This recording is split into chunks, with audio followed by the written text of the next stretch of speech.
Dachi kana argite dacheen kun hagam miidhagduu fi bareedduu akka taate dhugaa baati.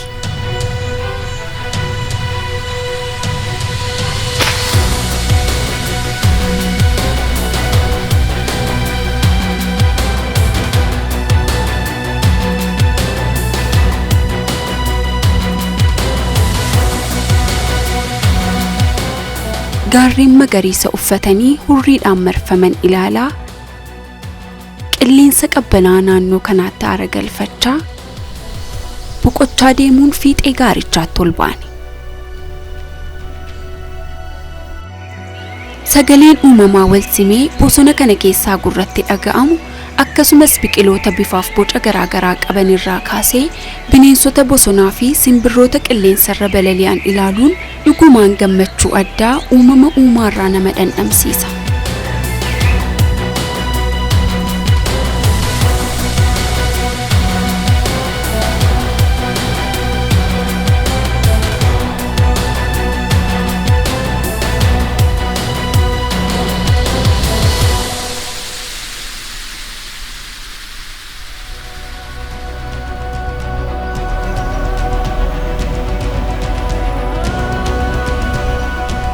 Kun imala dacheen keenya Oromiyaan qabdu hedduu hawwatoo fi ajaa'ibsiisoo ta'an keessaa tokko kan ta'e paarkii addunyaa hedduu paarkii biyyoolessaa gaarreen Baaleetti taasisneerraa muraasa.